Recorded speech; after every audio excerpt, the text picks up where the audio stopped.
8 ថ្ងៃនេះដែរចង់ណែនាំអារម្មណ៍បងប្អូនដែលនៅក្នុងបណ្ដាញ YouTube ទាំងអស់គ្នាមកទស្សនារមណីយដ្ឋានមួយកន្លែងគឺរមណីយដ្ឋានបាទតាបងប្អូន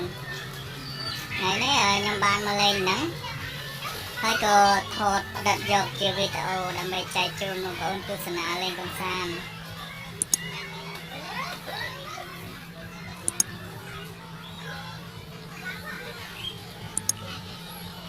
មករៀងល្ងាចតិចឯងបងប្អូន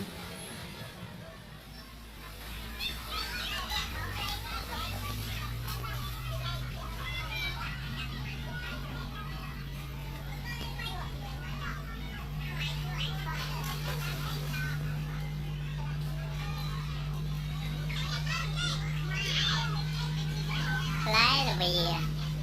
ផ្លែច្រើនមែនតើ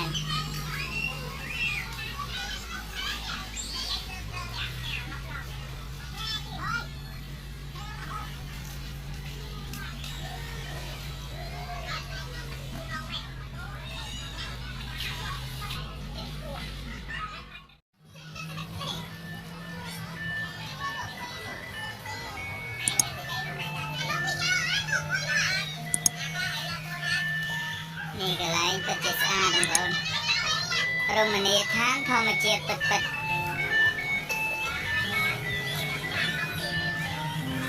បាទហើយខាងនោះនៅកញ្ចក់គេនៅម្ខាងទៀតណាបងប្អូន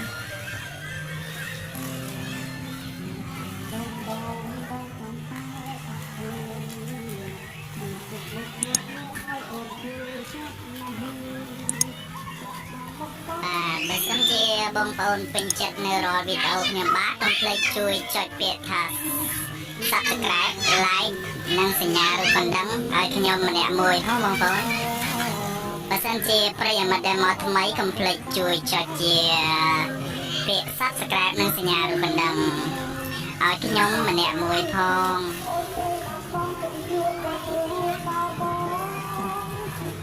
ម៉ោងនេះម៉ោងប្រហែលជា3ជាងហ្នឹងបង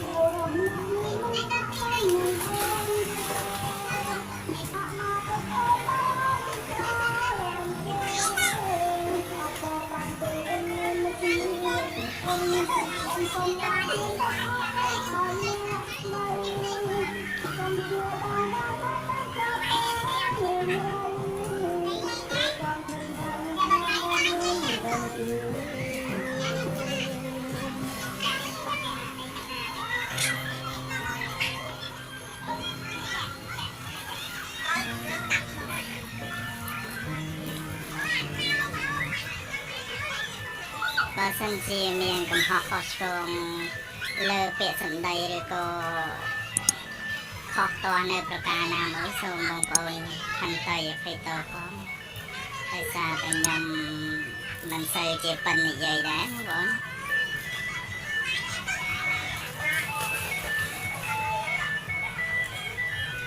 ទេសភាពពេលល្ងាច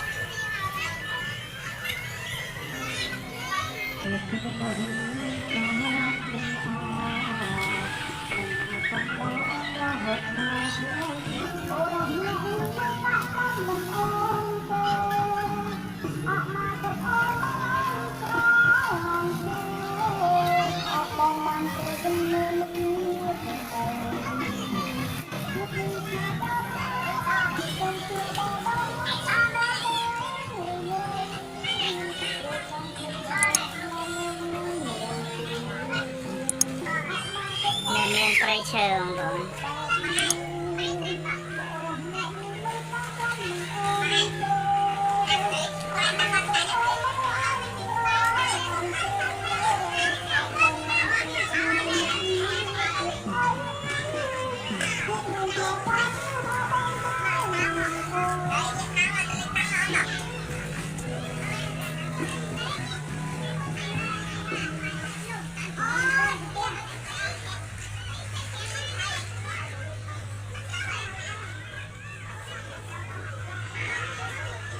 បាទចឹងក៏សូមបញ្ចប់វីដេអូត្រឹមប៉ុណ្ណឹងដែរបងប្អូនក៏សូមជម្រាបលាទាំងអស់គ្នាបាយបាយ